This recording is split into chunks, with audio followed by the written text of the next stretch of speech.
என்னுடைய மனைவி வீட்டுக்கு வர நேரத்துல, ஒரு மிகப்பெரிய விபத்து நடந்து அவள் படுகாயமானாள்.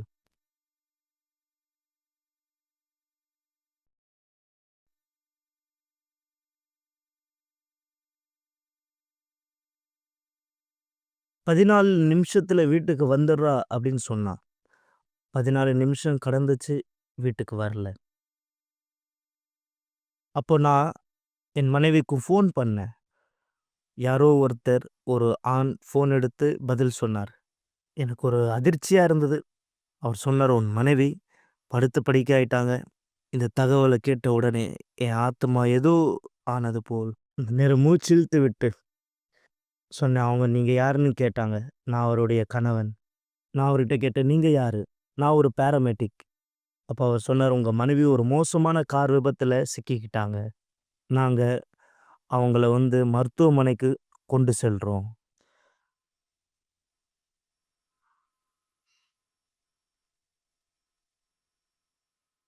எப்போ நான் அங்க போனேனோ, நான் அங்க போய் பார்க்கும்போது, இந்த ஃபோட்டோல இருக்கிற மாரி, இந்த ஒரு தள்ளு வண்டியில, மரக்கட்டு தள்ளு வண்டியில, இந்த சூழ்நிலையில தான் அவங்க இருந்தாங்க. ஏன்னா, அவங்க இருந்த நிலைமை இன்குபேட்ல வைக்கப்பட்டிருந்தது. எப்படி? ஏன்னா, கார் விபத்து ஏற்பட்ட உடனே முகம் 2ஆ பிளந்தது. முகத்துல இடப்பக்கம் 12 விதமான எலும்பு முறிவு. அப்ப நான் பார்த்தேன், தலைப்பகுதி, நடுப்பகுதி 12 விதமான எலும்பு முறிவு. அவங்களுடைய புருவம் தள்ளி இந்த பக்கம் வந்தது நரம்பு, அந்த சதை எல்லாமே வெளிய தெரிஞ்சது. 3 விதமான இருதய குழாய்கள் நின்று போனது. கடைசியா சொல்ல பார்த்தா, அதாவது அவங்க இறந்துட்டாங்க. நேர்மையா சொல்லணும்னா, அவங்களுக்கு இருந்தது 21 நிமிஷம் தான். 15 நிமிஷம் மருத்துவ இயந்திரங்கள் எல்லாமே நின்னு போயிடுச்சு. ஒரு நரம்பு மட்டும் துடிச்சுன்னே இருந்தது. அந்த சிபிஆர்ல ரேஞ்ச் ஆனது காட்டிக்கிட்டே இருந்தது. அப்போ அவங்கள நேரா ஆப்பரேஷன் செய்யக்கூடிய இடத்துக்கு கூட்டிட்டு போயிட்டாங்க. இது ராத்திரி 11 மணிக்கு நடந்தது. என் பேரு மிலேனா. அடர்வாமாங்கிற ஸ்டேட் ஹாஸ்பிட்டல்ல நான் தியேட்டர் நர்ஸா இருக்கேன். சான் பேட்ரோங்கிற ஒரு இடத்துல நடந்த கார் ஆக்சிடென்ட் மூலமா ஒரு பேஷண்ட் நடுராத்திரி நமக்கு இந்த இடத்துல வரப்போறாங்கங்கிற செய்தி எங்களுக்கு அப்பதான் கிடைச்சது. அந்த பேஷண்ட் இருந்த நிலைமை ரொம்ப மோசமா இருந்ததுன்னு நாங்க எதிர்பார்க்கல. அவங்க வந்த விதத்த பார்க்கும்போது அவங்க உயிர் வாழ்றதுக்கான நம்பிக்கை கூட அவ்வளவா இல்ல. ஆப்பரேஷன் செய்யக்கூடிய நேரத்துல அவங்க சொல்லியிருந்தாங்க, முகத்த தெச்சிருக்கிறோம். ஏன்னா, முகம் 2ஆ பொளந்திருந்தது. இப்படிதான் இருந்தது. அவங்களுடைய முகம் இப்படிதான் தெச்சிருந்தாங்க. ஏன்னா, மருத்துவர் சொன்ன வார்த்தை, 1% மட்டும் தான் இவங்களால இருக்க முடியும். ஒருவேள அத அவங்களால சமாளிக்க முடியலன்னா, அவங்களுடைய கதை முடிஞ்சது.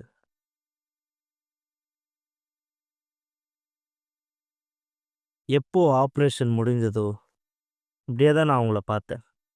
அங்க போனேன். ஐசியூக்குள்ள. உள்ள போய் பார்க்கும்போது, இது இவங்க தானா என்னால ஞாபகப்படுத்தவே முடியல. அன்னைக்கு பார்க்கும்போது எனக்கு அந்த அளவுக்கு ஆச்சரியமா இருந்தது. எனக்கு கவலையா இருந்தது. என்ன நர்ஸ் கேட்கும்போது, "உங்களுக்கு பசங்க இருக்காங்களா?" நான் சொன்னப்போ, "எனக்கு பொண்ணு இருக்காங்க." என்னுடைய மனைவி தல அசைச்சு வேதனையா இருந்தாங்க. "உங்களால பேச முடியல." நான் நெனச்சேன், என் மனைவி இறந்துட்டானா, இனிமே நான் தான் என் பொண்ணுக்கு. ஒவ்வொரு முறை நான் போய் பார்க்கும்போது, என்னுடைய மனைவிய ஐசியூல கோமா ஸ்டேஜ்ல இருந்தாங்க. மருத்துவர் சொல்ற வார்த்தை, "அவங்களால உயிர் பிழைக்கவே முடியாது." நான் பெற்றுக்கொண்ட மருத்துவ ரிப்போர்ட் பார்த்தீங்கன்னா, இங்க சொல்லப்பட்ட பிரகாரம், இந்த பேஷண்ட் ஒரு கார் விபத்தில் சிக்கிக்கொண்டார். ஆகஸ்ட் மாசம் 2021 மிகப்பெரிய படுகாயத்தில் இவர் முகத்தில் காயப்பட்டார். தற்செயலாய் அவருடைய முகத்தை தேய்த்திருக்கிறோம். அவர் பிழைக்க முடியாது. இந்த செய்தி தான் எனக்கு கிடைச்சது.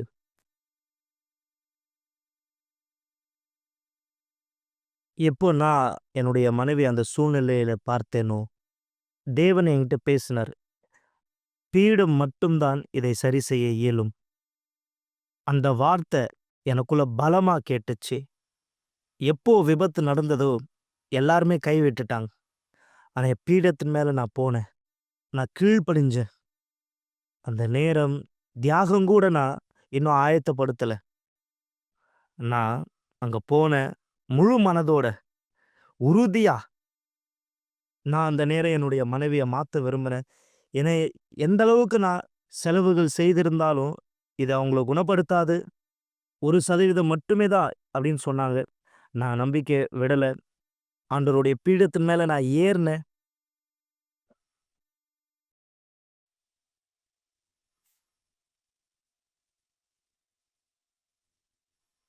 அப்போ நான் தேவன்கிட்ட பேசினேன். தேவன்கிட்ட சொன்னேன். நான் இன்னொரு கல்யாணம் பண்ண விரும்பல ஆண்டவரே. இந்த விபத்து நடக்கிறதுக்கு முன்னாடி எங்களுக்கு திருமணம் ஆகி 27 வருஷம். 2 பசங்க இருந்தாங்க. எப்படி இந்த வாழ்க்கைய நான் விடுறது? நான் இன்னொரு திருமணம் செய்ய விரும்பல. எனக்கு என்னுடைய மனைவி தான் வேணும்னு தீர்மானிச்சேன்.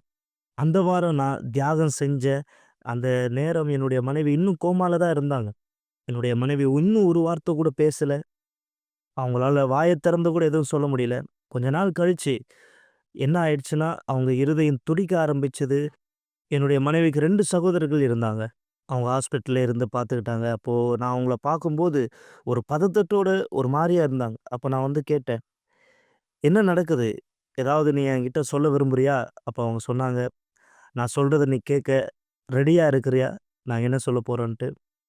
"பரவால்ல சொல்லு" அப்படின்னு நான் அவங்ககிட்ட சொன்னேன்.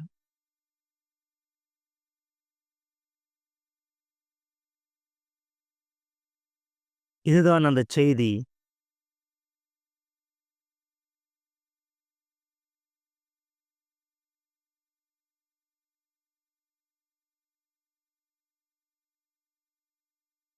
நான் இங்க இருக்கேன்.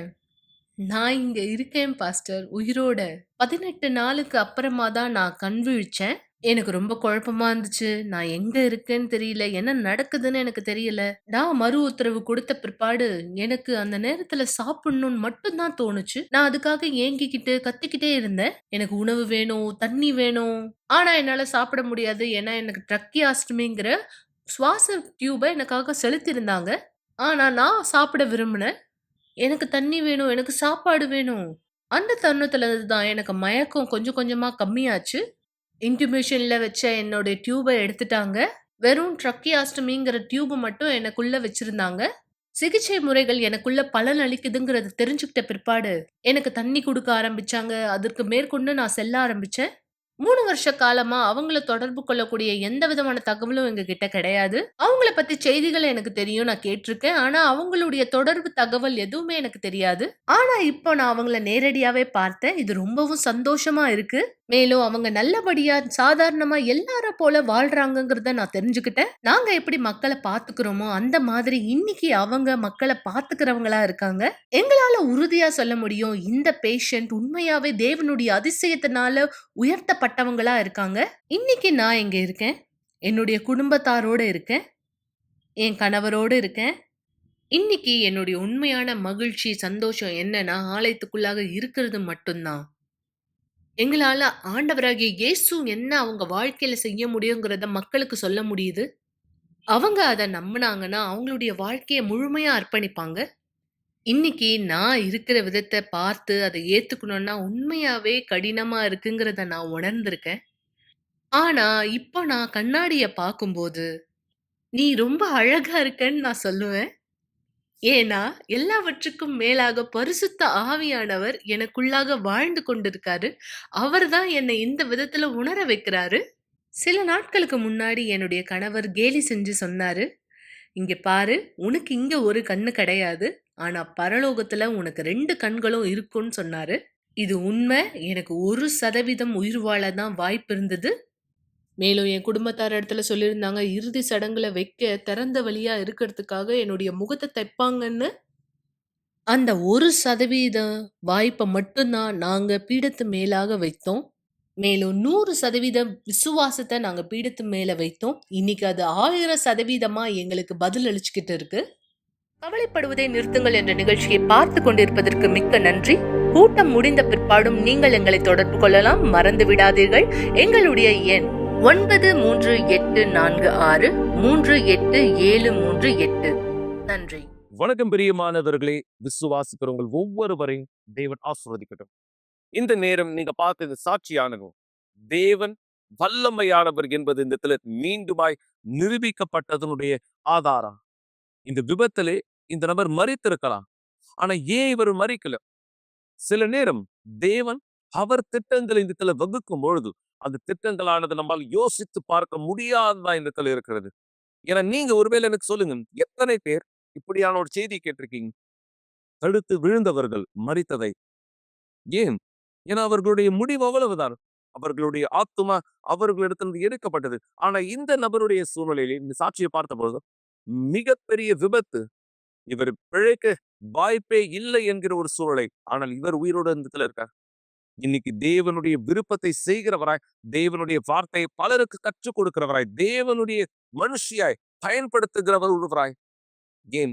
என தேவன் திட்டத்தை வகுக்கும் பொழுதும் நம்மால் புரிந்து கொள்ள முடியாது. மீண்டும் இதை இடத்தில் தெளிவாக கவனியும். தேவனுடைய திட்டம் நம்முடைய நினைவுகளுக்கு அப்பாற்பட்டவைகளா இந்த இடத்துல இருக்கு.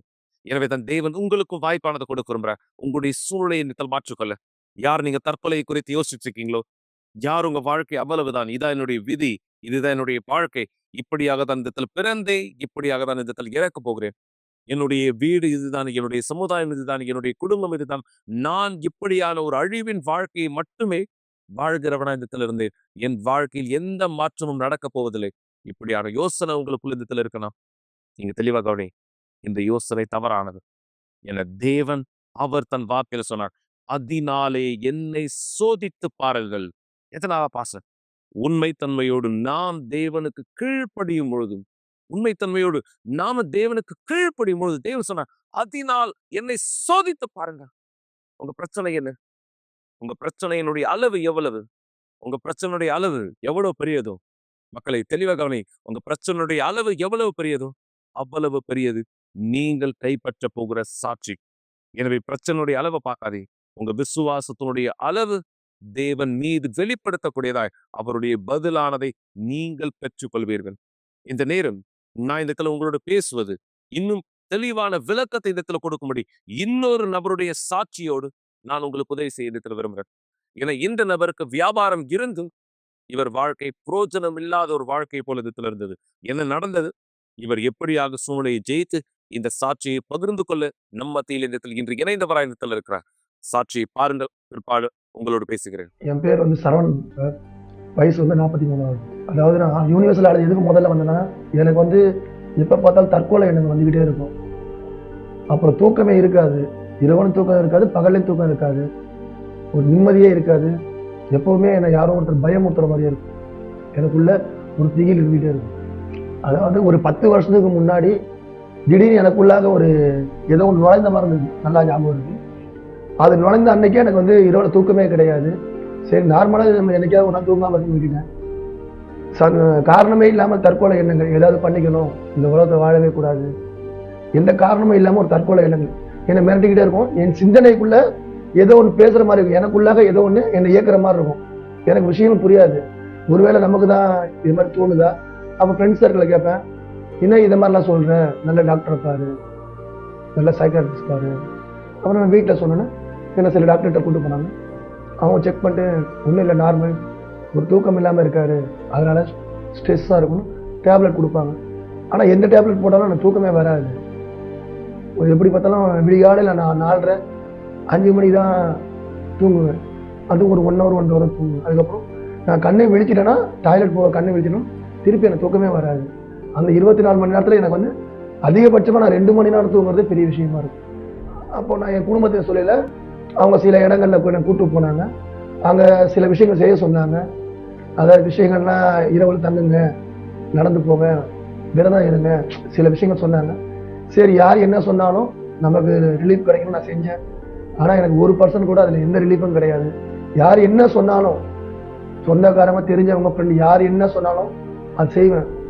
ஏன்னா எனக்கு தேவை முதல்ல தூக்கம், நிம்மதி, அந்த சிந்தனைகளுக்கு நான் விடுபடணும். ஒரு இடத்துல கூப்பிட்டு போகல, உங்களுக்கு நான் இந்த பிரச்சனை சரி பண்ணுறேன், 4000 ரூபா கொடுங்க அப்படின்னா கூட நான் எதை பற்றி யோசிக்க மாட்டேன், குறைக்க சொல்ல மாட்டேன். என்னோட பிரச்சனை விடுபட்டு போனால் போதும், அந்த பணத்தை கொடுப்பேன். இந்த மாதிரி நான் சில்லறையாகவே எப்படி பார்த்தாலும் ஒரு 1 லட்சம் ரூபாய்க்கு மேலே வீட்டுக்கு தெரிஞ்சு கொஞ்சம், வீட்டுக்கு தெரியாம கொஞ்சம் செலவு பண்ணி பார்த்தேன். எதுவுமே எனக்கு ரிலீஃப் கிடைக்கல. அது 11 வருஷமா எனக்கு என்னென்னமோ நானும் மெடிடேஷன் சொல்லுவாங்க, நீங்க இப்படி பண்ணுங்க, மனசுக்குள்ள ஏதாவது ஒன்று சொல்லுங்க, அப்படி பண்ணுங்க. எது பண்ணாலும் என்னோட கவனத்தை நான் எங்க திசை திருப்பினாலும், ஒரு மூவி பார்த்தாலும், ஒரு புக் நாவல் படித்தாலும், குழந்தைகளோட விளையாண்டாலும், எது பண்ணாலும் என்னோட கவனத்தை டைவர்ட் பண்ணா அந்த மைண்ட் வந்து ஆட்டோமேட்டிக்காக அந்த சூசைட் தாட் தான் போகும். அந்த நான் எடுக்கிற ஸ்டெப்ஸ் ஒரு 5 நிமிஷம் தான் அந்த ரிசல்ட் கொடுக்கும்.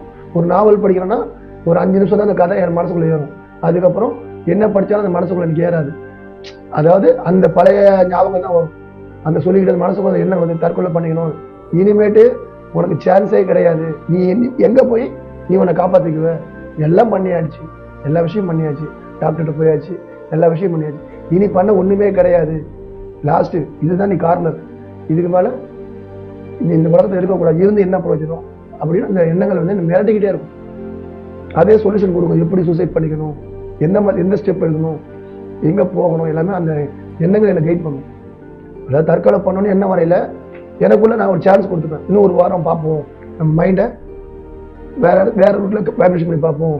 அப்படி பார்த்து எது பண்ணாலும் சான்ஸ் இல்லைன்னா அப்போ நான் முடிவு பண்ணிட்டேன், இனிமேட்டு நம்மளால போராட முடியாது. ஏன்னா 11 வருஷம் போராட்டம்னு அப்போ நான் செயலில் இறங்க ஆரம்பித்தேன். அப்போது தற்கொலை பண்ணால் கூட உயிர் சடனாக போயிடணும், ரொம்ப கஷ்டப்பட்டு ஹாஸ்பிட்டல்லாம் போயிட்டு பண்ணக்கூடாது. இதுக்கு ஒரே ஸ்டெப்ஸ், நம்ம வந்து ட்ரெயினில் விழுந்தால் நம்மளை யாரும் காப்பாற்றவும் முடியாது, ஒரே நிமிஷம் முடிஞ்சோன்னு ஒரு 3 தடவை அதுக்கு ட்ரை பண்ணேன்.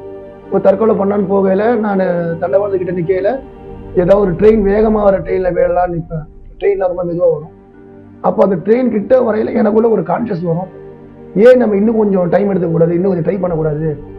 அப்போ இன்னும் ஒரு மனசு சொல்லும், இல்லை ஆல்ரெடி எல்லாமே முயற்சி பண்ணியாச்சு, இன்னும் என் நாள் கிடையாது, இல்லை ட்ரை பண்ணி பார்ப்போம். அப்படி என்ன நானே மனசுக்குள்ள சமாதானம் பண்ணிக்கிட்டு ரொம்ப கஷ்டப்பட்டு அப்புறம் நான் அங்கேருந்து வந்துடுவேன். வந்து நான் என்னோட வேலையை செய்வேன். ஆனாலும் இந்த வாட்டி தப்பிச்சுட்டேன், அடுத்த வாட்டி கண்டிப்பாக அந்த எடுத்த முடிவு வந்து மாறாதுன்னு அந்த தாட் சொல்லிக்கிட்டே இருக்கணும். அதாவது என்னோட கடைக்கு ஒரு வாடிக்கையாளர் வருவாங்க, அவங்க யூனிவர்சல் நாலேஜை சேர்ந்த ஒரு அசிஸ்டன்ட். அவங்க அசிஸ்டன்ட் யாருன்னு எனக்கு தெரியாது, அவங்க ஒரு சகோதரி மாதிரி எனக்கு பேசுவாங்க. அப்போ கேட்டாங்க, நீங்கள் ஆள் ரொம்ப நெருங்கி போயிட்டீங்க, கண்ணெல்லாம் உள்ளே இருக்குது, என்ன விஷயம், ஏதாவது உடம்பு சரியில்லை. அப்போது நான் அவங்கள்ட்ட வந்து நீங்கள் சகோதரி மாதிரி இருக்கீங்க உங்கள்கிட்ட சொல்கிறேன்னா, அப்போ நான் சிம்பிளாக இதான் சொன்னேன், லைட்டாக தூக்கம் வர மாட்டுது, எனக்கு கெட்ட கனவெல்லாம் வருது, சூசைட் பண்ணிக்கணும் என்ன வருது.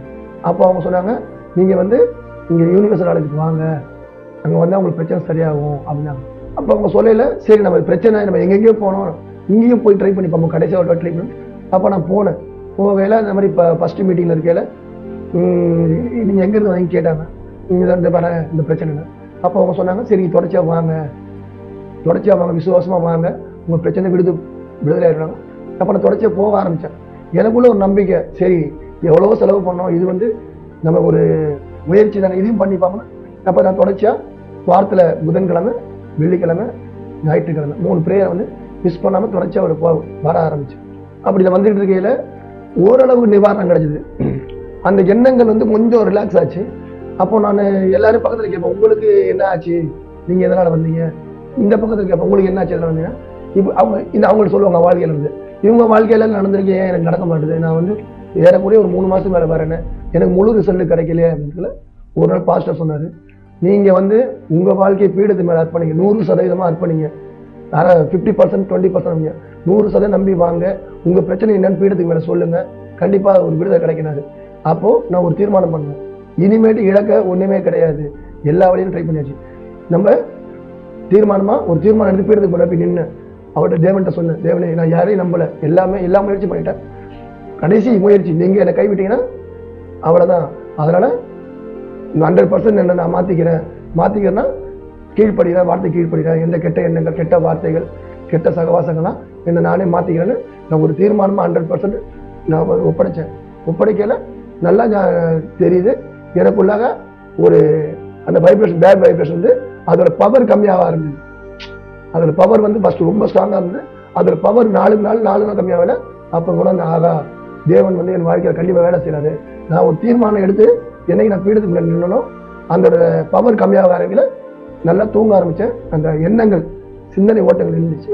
நான் பீடத்தை 100% அர்ப்பணித்த பிறகு நல்லா தூங்க ஆரம்பித்தேன். அதுக்கு முன்னாடி வீட்டில் வந்து எல்லாத்தையும் சொல்லிட்டே எனக்கு அது செய்யுது இது செய்யுது அப்ப அவங்க ஒரு அளவுக்கு மேல அவங்க எப்ப பார்த்தா ஏதாவது சொல்லிக்கிட்டே இருப்பீங்க, சும்மாவே இருக்க மாட்டேனாங்க. இந்த வார்த்தைகள் என்னன்னா அவங்க என்னை பார்க்க ஆரம்பிச்சாங்க. என்ன இவன் எப்ப பார்த்தா ஏதாவது சொல்லிக்கிட்டு இருப்பான், இப்ப எதுவும் சொல்லாம இருக்கானே. அவங்க யூனிவர்ஸ் அடுத்து போட தெரியாது. அப்ப சொன்னேன், எனக்கு வந்து நான் இங்க போனேன், அதனால எனக்கு வித்தியாசம் நடந்தது. அப்படியா, நம்பவே முடியலையே.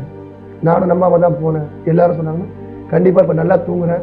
அப்போ நான் அந்த கடை ஃபர்ஸ்ட் இருக்கிறதுக்கு ஒரு சின்ன கடை, 54 ஸ்கொயர் ஃபீட் கடை. அந்த கடையில என்னோட கவனம் இருக்காது. எப்ப பார்த்தாலும் இந்த எண்ணத்திலேயே நான் நிறைய செலவு பண்ண, முதலீடு கிடையாது, கடை வாடகை கொடுக்க முடியாது, கடையை காலி பண்ற ஸ்டேஜ் வந்தேன். இங்க திங்கட்கிழமை கூட்டத்தில் வர ஆரம்பிக்கல. எனக்கு படிப்படியா தேவன் வந்து இதை விட பெரிய கடை, 5 மடங்கு பெரிய கடை கொடுத்தாரு. 4 ஸ்டாஃப் வச்சு சம்பளம் கொடுக்குறேன். இன்னைக்கு வந்து அந்த கடைக்கு 7,500 வாடகை. இந்த கடைக்கு மாசம் என்னோட செலவே வந்து ஏறத்தாழ 1 லட்சம் ரூபாய் செலவு. இந்த தேவன் வந்து அப்படியே சின்ன விஷயத்துக்கு எனக்கு ஒரு பெரிய விஷயத்தை கொண்டு போய் பண்ணியிருக்கேன். உங்க வந்து வாழவே விருப்பம் இல்லை, என்னப்பா நம்ம இந்த வியாபாரத்தை என்ன பண்றது, ஒரு கடமைக்கு பேருக்கு என்ன நடத்துவேன். இப்போ வந்து தேவன் எனக்குள்ளாக நிறைய விஷயங்களை சொல்லியிருக்காரு. நீ வாழ்க்கையில உன்னை புறக்கணிச்சவங்களுக்கு வாழ்ந்து கட்டும். நான் தேவன்டி தான் கேட்பேன், தேவனை என்னோட வாழ்க்கைக்குள்ளாக நீங்க இருக்கீங்கன்னு மற்றவங்க என்னோட வார்த்தையை பார்த்து தெரிஞ்சுக்கூடாது, என்னோட வாழ்க்கையை பார்த்து தெரிஞ்சுக்கணும் அப்படின்னு நினைச்சுதான் நான் ஒரு தடவை வேண்டுவேன். என்னோட வாழ்க்கையை பார்த்து மற்றவங்க உன் வாழ்க்கை எப்படி மாறிச்சுன்னு அதே மாதிரி இப்ப கேட்க ஆரம்பிச்சாங்க. நானும் நிறைய உறுப்பினர் கொண்டு வந்து சேர்த்திருக்கேன். அவங்க வாழ்க்கையில எவ்வளவு சாட்சியம் சொல்லியிருக்காங்க. எல்லாத்தோட மிக முக்கியமானது நான் என்ன நினைச்சேன்னா, ஒரு நாள் சொன்னாங்க, பரிசுத்த ஆவி கிடைச்சாதான் நீங்க வந்து உங்க வாழ்க்கையில ரட்சிப்பு. ஏன்னா ரட்சிப்பை வந்து விலை கொடுத்து வாங்க முடியாது. பொருளோட ஆசீர்வாதம் இன்னைக்கு இருக்கும், நாளைக்கு எக்ஸ்ட்ரா ஆகலாம், குறைவாகலாம், சூழ்நிலை மாறல. ஆனா ரட்சிப்பை வந்து நீங்க விலை கொடுத்து வாங்க முடியாது. இதுக்கு முதல் காரணம் நீங்க உங்களோட பரிசுத்த ஆவி தேடணும்.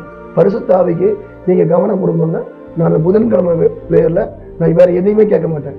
எனக்கு இன்னும் உங்க ஆவி அதிகமா வரணும், இன்னும் அதிகமா அந்த ஆவியை பெற்று என்ன மாதிரி கஷ்டப்படுறவங்க, நான் எனக்கு ஒருத்தர் உதவி பண்ணவர், நானும் நிறைய பேருக்கு போய் உதவி பண்ணணும், என் வாழ்க்கையில் நான் சொல்லி அவங்களும் விடுதலையும் நிம்மதி பெறணும்னு சொல்லி தான் வேண்டிட்டு அது எனக்கு பரிசுத்த ஆவி கிடைச்சது.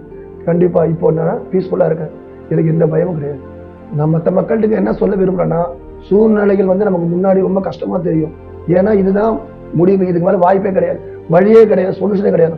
ஆனா தேவன்கிட்ட போனோம்னா நம்ம வந்து நமக்கே தெரியாது அந்த சிந்தனையில இதுக்கு இப்படி ஒரு தீர்வு இருந்தது, நம்ம வாழ்க்கையே அப்படியே மாத்திடுவாரு. அதுல ஒரே முக்கிய சாட்சி நான்.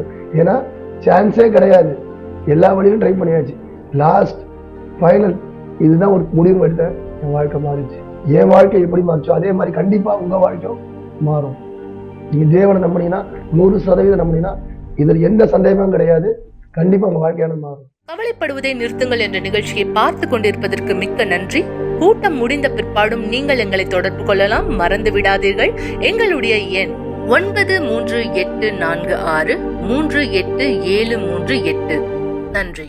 எனவே மக்களே, மிக சரியாக தேவன் இந்த நபருடைய வாழ்க்கையை எப்படி மாற்றினார் நீங்க பார்த்திருக்கீங்க. நீங்க இந்த இடத்துல சரியா பார்த்திருக்கீங்க. இந்த நபர் இறந்து அடக்கம் பண்ணப்பட்டிருக்கலாம்.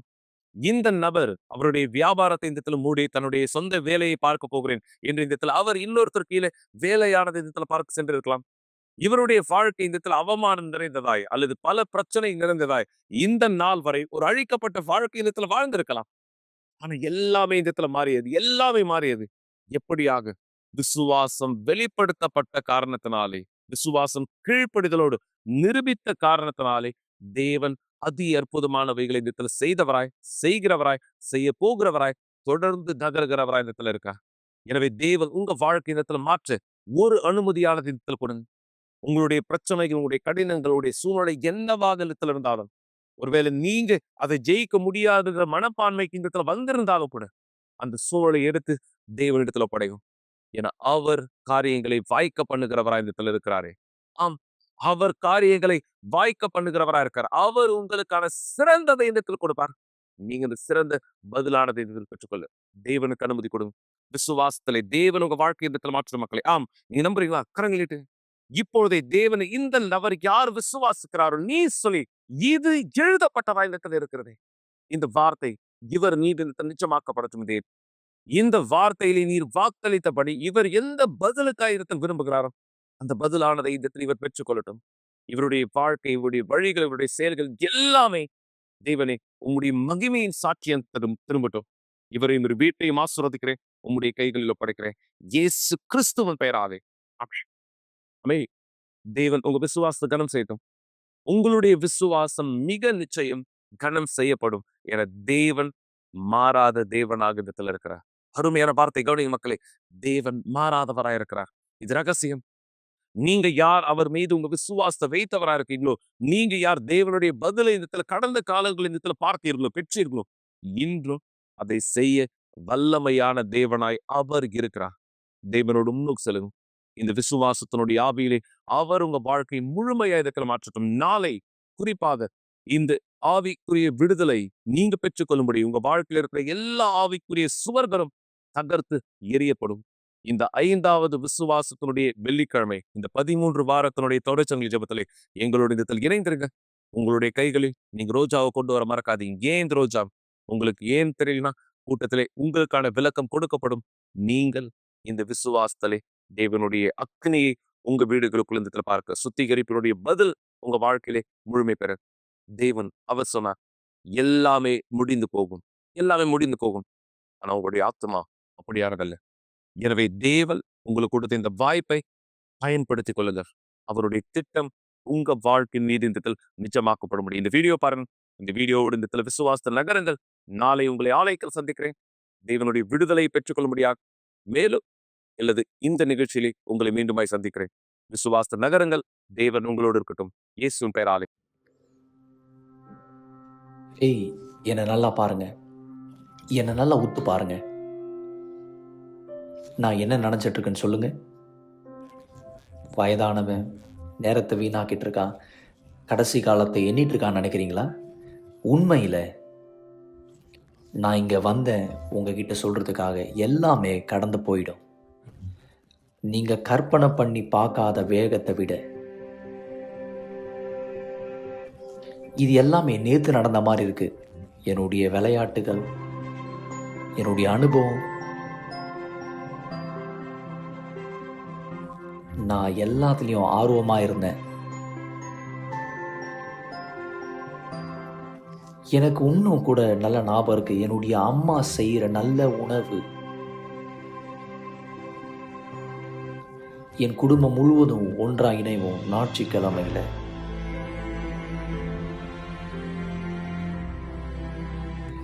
எல்லாமே நான் அடைஞ்சேன். என்னுடைய கனவுகள் எல்லாமே நிறைவேற்றப்பட்டது. நான் விரும்பாதது எல்லாமே எனக்கு நடைபெற்றது.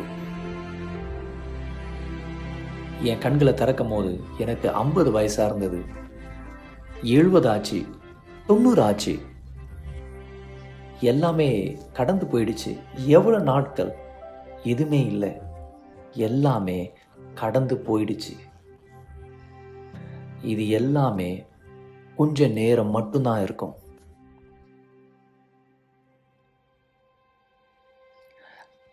நீங்க என்ன பார்த்துட்டு இருக்கீங்களோ அது நான் கிடையாது. இது வெறும் ஒரு மேல் உரை மட்டும்தான். இது உலகத்தினால அழிக்கப்பட்டு மண்ணுக்கு சென்றுவிடும். இந்த கண்களை பயன்படுத்தி பார்க்க வேண்டிய இடத்தை நான் பார்க்கிறேன். இந்த கால்களை பயன்படுத்தி போக வேண்டிய இடத்திற்கு நான் போகிறேன். நான் வயதாக மாட்டேன். எனக்கு மரணமும் இல்லை. நான் நீங்கள் எதை கவனமாக கவனிக்கவில்லையோ அதுதான் நான் உங்கள் ஆத்துமா. நான் உண்மையில் இருக்கேன். கண்ணாடி வழியாக பார்க்கிறது நீங்கள் கிடையாது, அது உங்கள் ஆத்துமா. ஒரு நாள் நீங்கள் இளமையாக இருந்தீங்க, வயது உள்ளவனாக மாறினீங்க, இறந்தீங்க. உங்களுடைய ஆத்துமா நித்திய கால வாழ்க்கை அடைய போய்விடும். எப்பயாவது நின்று யோசித்து பார்த்துருக்கீங்களா? உங்களுடைய கண்கள் உண்மையாகவே திறக்கப்படும் போது நீங்கள் எந்த இடத்திற்கு செல்வீங்க? நான் இதை ஆத்துமாவை குறித்து சொல்கிறேன். வெளியே இருக்கிற காரியங்களை குறித்து மறந்துவிட்டு உங்களுக்குள்ள மறைந்திருக்கிற பொக்கிஷங்களை குறித்து நினைச்சு பாருங்க. இது எல்லாத்தையும் நீங்கள் தெரிஞ்சுக்கணும்னா உங்கள் ஆத்துமாவை குறித்து நீங்கள் இந்த புஸ்தகத்தை, பரிசுத்த புஸ்தகத்தை நீங்கள் தியானிக்க வேண்டும்.